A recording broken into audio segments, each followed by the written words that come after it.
Hello বন্ধুরা, কেমন আছো তোমরা সবাই? আশা করছি সবাই খুব ভালো আছো। আমরাও বেশ ভালো আছি। আমি দীপা, আমার নতুন আরও একটি ঝলমলে ব্লগে তোমাদের সকলকে জানাই অনেক স্বাগত, অনেক ভালোবাসা। আজকে হচ্ছে রবিবার আর ঘুম থেকে উঠতে একটু লেট করেছি। ওই 7:30 নাগাদ সবাই একসাথে ঘুম থেকে উঠলাম। আর জানো তো বন্ধুরা, আজকে ভেবেছিলাম যে বাপের বাড়ি যাব ওই জামাই ষষ্ঠী উপলক্ষে, কিন্তু এত পরিমাণে গরম শুরু হয়েছে না, আর আমাদের চিকুর কিন্তু বেশি গরম সহ্য করতে পারে না, অনেক রকম সমস্যা হয়। সেই জন্য আমরা কেউ আর ভরসা করে আজকে আর বার হলাম না। তো ইচ্ছে আছে যদি বুধবার দিন ওই জামাই ষষ্ঠীর দিনই যেতে পারি যাব, তা না হলে হয়তো এবছর যাওয়া যাবে না। তো কী আর করবো, এত পরিমাণে গরম হলে বাচ্চা অসুস্থ হয়ে পড়লে ওখানে গিয়ে আমি কি আনন্দ করব, কি ঘোরাঘুরি করব বলো তো, সেই কারণে আর কি। আর এখন এই তো চা বসিয়ে দিচ্ছি। আগের দিনকে যে আইসক্রিম আনা হয়েছিল এই সিরামিকের পটগুলো না পেয়েছিলাম, এত সুন্দর দেখতে। আর রবিবার হলেই কিন্তু একটু স্পেশাল করে চাটা বানানোর চেষ্টা করি, তো সব রকম দিয়ে চাটা বানিয়েছিলাম, খেতে দুর্দান্ত হয়েছে। আর এই পটটা এত সুন্দর। আর এখনও আরেকটা পটে না আইসক্রিম রয়েছে, এটা চিকুর পাপার পট ছিল, ও আইসক্রিমটা খেয়েছে, আমারটা এখনও পর্যন্ত রেখে দিয়েছি। তো ওদিকে আমি চা করছি, আর এদিকে দেখো চিকুর পাপা বালিশগুলো না চেয়ারের উপর রেখে দিয়েছে, জানি আমি একটু পরে বিছানা তুলবো সেই জন্য। আর এদিকে দেখো চিকুকে একটা পাউরুটি দিয়েছিলাম, তো সেই পাউরুটিগুলো না খেতে খেতে এর মধ্যে সমস্তটাই ঢুকিয়ে ঢুকিয়ে রেখে দিয়েছে জানো। যেই আমি বকা দিয়েছি ও এখান থেকে একটা একটা করে নিয়ে সরাচ্ছে। ভাবো তো, ওর এরকম বদমাইশি দেখলে আর কি বকা যায়। তো এরকম আমার কাজ বাড়িয়ে তো রেখে দিল, কি আর করা যাবে। ওই যে দেখো একটা একটা করে নামাচ্ছে। আর চিকুর চুলটা না অনেকটাই বড় হয়ে গেছে, সেই জন্য চিকুর পাপাকে বললাম ওকে সেলুন দোকান থেকে ন্যাড়া করিয়ে আনো, মানে গরমে বেচারা না অতিষ্ঠ হয়ে যাচ্ছে। আর ঘাড়ের পিছনের জায়গাগুলোতে না লাল লাল র্যাশেস বেরিয়ে গেছে।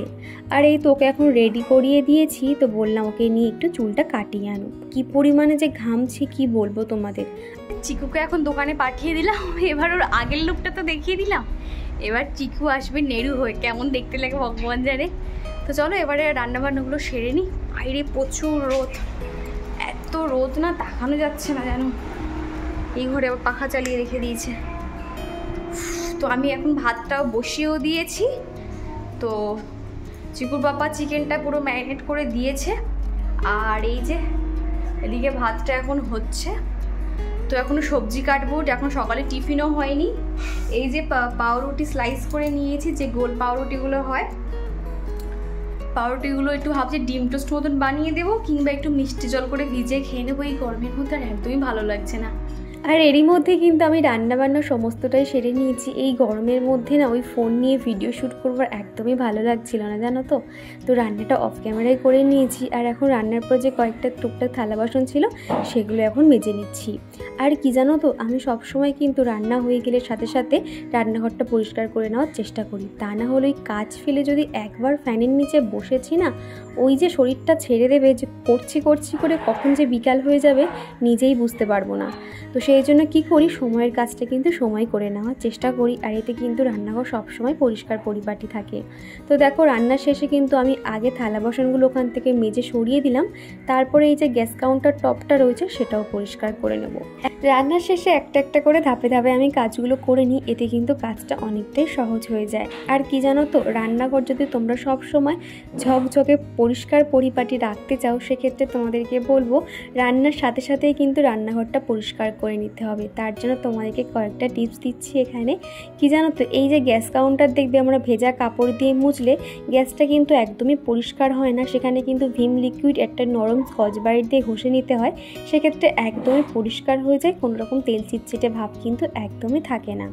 আর তারপরে আসি এই যে মশলার যে মশলার কন্টেনারগুলোতে কিন্তু কি হয়, যখন রান্নার সময় আমরা ধরি একটা তেল চিটচিটে ভাব কিংবা হলুদ লঙ্কা এদিক ওদিক ছড়িয়ে এদিক ওদিক লেগে থাকে, দেখতে কিন্তু খারাপ লাগে। তখন কি করি, একটা শুকনো সুতির কাপড় দিয়ে সুন্দর করে মুছে নিই। এই ধরনের তেল চিটচিটে জিনিসগুলো সুতির কাপড় দিয়ে মুছলে কি হয়, তেলগুলো কিন্তু উঠে আসে। কোনো রকম গেঞ্জির কাপড় কিংবা ওই সিল্কের কাপড় দিয়ে মুছলে একদমই পরিষ্কার হয় না। তো তো মোটামুটি রান্না শেষে যেগুলো আমার লাগছে সেগুলো তো অবশ্যই পরিষ্কার করে নিই, সাথে যেগুলো ব্যবহার হয়নি, রান্না করার সময় তেল উড়ে উড়ে পড়েছে, সেগুলোও কিন্তু আমি পরিষ্কার করে মুছে নিই। তো দেখো প্রত্যেকটা জিনিস কিন্তু মুছে নিয়েছি, এমনকি আরও একটা কাপড় আমি চেঞ্জ করে নিয়েছি। তো এইভাবে প্রত্যেকটা মুছে নেওয়ার পরে এদিকে যে আমার বক্স মতন যে জানালাটা রয়েছে, এখানে দুটো ছোট ছোট র্যাক রয়েছে, সেগুলো একটু পরিষ্কার করে নিচ্ছি। আর কি জানো তো, আমার রান্নাঘরে কিন্তু প্রথম এত জিনিসপত্র ছিল না, আস্তে আস্তে প্রত্যেকটা জিনিস কিনেছি, নতুন জিনিস, আর পুরাতন জিনিসগুলো আস্তে আস্তে বাদ দিয়েছি। এইভাবে কিন্তু রান্নাঘরটাকে গুছিয়ে রেখেছি। আর তোমরা অনেকেই বলছো DIY শেয়ার করতে, আমি অবশ্যই শেয়ার করব, কিন্তু কি জানো তো, ঠিক সময় পেয়ে উঠছি না। ইচ্ছে আছে অনেক কিছু আমি হাতে বানিয়ে আমার রান্নাঘর, বেডরুম সাজাবো, আর সেগুলো তোমাদেরকে আমি শেয়ার করব। ওই যে দোকান থেকে দামি দামি জিনিস কিনে এনে ঘর সাজাবো সেরকম কিন্তু না। আমাদের মতন মধ্যবিত্ত ফ্যামিলিতে অনেক কিছু শখ শান্তি থাকে, সেগুলো তো সবসময় হয়ে ওঠে না, তার জন্য কিন্তু একটু সময়ের অপেক্ষা করতে হয়। আমার যদি কখনো ভগবান দিন দেয়, আমি অবশ্যই একটা মডিউলার কিচেন বানাবো। আমার খুব ইচ্ছে জানো তো, আমার একটা ছোট্ট সুন্দর রান্নাঘর থাকবে। আর তোমাদের সাথে কথা বলতে বলতেই রান্নাঘরে প্রত্যেকটা কাজ আমার কমপ্লিট হয়ে গেছে। এই জানালাটা এরকম পর্দা দিয়ে ঢেকে দিই, তাহলে কি হয়, রান্নাঘরটা পুরো পরিষ্কার পরিচ্ছন্ন লাগে এবং একটু ফাঁকা ফাঁকা লাগে। না তো এই সেলফের উপর ওই অনেক কিছু রেখে দেবো, গ্যাঞ্জাম হয়ে থাকে, ওটা না আমার একদম ভালো লাগে না। আমার অনেক বন্ধুরা আছে, প্রতিদিন আমাকে কমেন্টে জানাও যে দিদিভাই তোমার কাজ দেখে অনেক কিছু শিখতে পারি, তোমার কাজগুলো দেখতে ভালো লাগে। কি জানো তো, যখন তুমি নিজের সংসারটাকে ভালোবাসবে, দেখবে এই কাজগুলো না তোমরা নিজেরাও করতে পারবে। আর এই যে তোমরা কমেন্টগুলো করো, আমার পড়তে না খুব ভালো লাগে। আর এখন আমার অনেক নতুন নতুন বন্ধু হয়েছে, তোমরা জানতে চাও যে আমি ভাড়া বাড়িতে কেন থাকি, কলকাতায় যেহেতু আমার বাড়ি আছে। কি জানো তো, ভাড়া বাড়িতে থাকা একটাই কারণ, আমার হাজব্যান্ডের অফিস এখানে, আর আমার বাড়ি তো কলকাতাতে, অনেকটা দূর ডিস্টেন্সে যাতায়াত করতে হতো, সেই কারণে। আর আজকে দুপুরে রান্না করেছিলাম কাতলা মাছের ঝাল, আর করেছি চিকেন কষা, বেগুন ভাজা, স্যালাড। এই ছিল দুপুরের খাওয়া দাওয়া। তো চলো দুপুরের খাওয়া দাওয়া শেষ করে নিই। তারপরে বসেছি আইসক্রিম নিয়ে। এই আইসক্রিমের বক্সটা তো খানিকটা মতন পড়েছিল, তো সেগুলো এখন খাচ্ছি। আর চিকুর পাপাকে আরও একটা যে চকোবার রয়েছে সেটা দিয়েছি। তো দুজনে এখন বসে বসে আইসক্রিম খাচ্ছি। আর এরই মধ্যে কিন্তু চিকুকে ঘুম পাড়িয়ে দিয়েছি। তো বিকেলের দিকে না একটু বাজারে যাব। তো তারপরে 5:30 6টা নাগাদ আমরা রেডি হয়ে বেরিয়ে পড়েছি, বাজারের দিকে যাচ্ছি।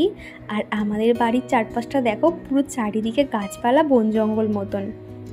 মোটামুটি যদি রাতে আসো না, একদম নির্ঝুম এলাকা, একটু ভয় ভয় কিন্তু লাগে। তো চলো বাড়ি এসে কথা বলছি। এই যে বন্ধুরা, সবেই আর কি বাড়িতে এলাম, একটু আগেই বেরিয়েছিলাম। তো এত পরিমাণে গরম লাগছে আর কি বলবো। আর দেখো আইব্রুটা শেপ করে এসেছি, প্রায় 3-4 মাস বাদে এই প্রথম আইব্রু করলাম। তো এখানেই যতদিন ভাড়া ছিলাম আমি কখনো এখানে আইব্রু করা হয়নি। যখন করতাম ওই বাপের বাড়ি যেতাম, ওখানে গিয়ে আর কি আইব্রুটা করে নিতাম। আর সত্যি কথা বলতে আমার আইব্রুটা কিন্তু আমার একদমই পছন্দ হয়নি, অনেকটাই পাতলা করে দিয়েছে। আমি কিন্তু একদম মোটা আইব্রু রাখতে পছন্দ করি। তো ওখান থেকে আমি বারবার বলে দিলাম একটু যাতে একটু চওড়া করে ভ্রুটা রাখে। তো দেখো কতটা সরু করে দিয়েছে, আর শেপ একদমই ভালো হয়নি বললেই চলে। কি আর করব, ব্যাড লাক। হঠাৎ মনে হলো যে চলো আইব্রুটা শেপ করা যাক, তো বলে গেছি, আর ওই রকম অবস্থা হয়েছে। কিন্তু একটা কথা কি বলি, তো কি জানো তো, হয়তো আইব্রুটার শেপ খারাপ করেছে, কিন্তু পার্লারটা এত সুন্দর, ঠান্ডা পার্লার, ওখানে গিয়ে কিন্তু একটু স্বস্তিতে আরামসে পুরো শুয়েছিলাম। তো তারপরে চোখ খুলে ভাবলাম যে খুব সুন্দর একটা শেপ আইব্রু দেখব। তো এই ভ্রুটা দেখে আমার মনটা অনেকটাই খারাপ হয়ে গেছে। কি আর করব, চলো আবার 2-3 মাস অপেক্ষা করতে হবে, তারপরে যদি ভ্রুটা আগের মতন হয়। তো তারপরে আমি যার কাছ থেকে আইব্রু করি, ধরো ওই আমার বিয়ের সময় যে আমাকে সাজিয়েছিল, যে একটা দিদি আছে, উনি খুব সুন্দর আইব্রু করে। প্রত্যেকটা যে আইব্রু করলে যেরকম একটা লাইন পড়ে, উনি ঠিক সেরকম আর কি আইব্রুটা শেপ করে দেয়। তো ওনার কাছেই করি, মানে আমার বাপের বাড়ির ওখানটাতে। তো একটু মনটা খারাপ লাগছে। আর রাস্তায় যাচ্ছি, যেতে যেতে দেখছি হঠাৎ এক জায়গায় মেলা বসছে, মানে আজকের থেকে মেলাটা শুরু হয়েছে। তো বেশি কিন্তু যে অনেক দোকান বসছে না, হাতে গোনা 2-4টে দোকান বসেছিল। তো আমি সেখান থেকে এই একটা কাঠের খুন্তি কিনেছি। দেখো আমার কাছে কাঠের খুন্তি আছে, তবে সেটা তোমার অনেকটা বড়, আর এটা ছোটোর উপর দিয়ে দেখো কি সুন্দর দেখতে। তো ওই জন্য এটা নিয়ে নিয়েছি। আর আমাদের চিকু খেলনার দোকান থেকে তো নড়বে না, তো ওখান থেকে কি খেলনা কিনেছে তোমাদেরকে দেখাই। আর মেলাটা যেহেতু আজকের থেকে বসেছে তো মনে হচ্ছে এক সপ্তাহ বসবে, তো এরই মধ্যে আরেকবার যাব। আমার বেশ কয়েকটা জিনিস কেনার রয়েছে, তবে আজকে দু একটা দোকান বসেছিল তো সেই জন্য বেশি কিছু কিনতে পারলাম না। আর এদিকে আমাদের চিকু কি কিনেছে দেখো, একটা ট্রেন গাড়ি কিনেছে আর একটা সেই ভটভটি মতন হয় ওই যে একটা কিনেছে দেখো।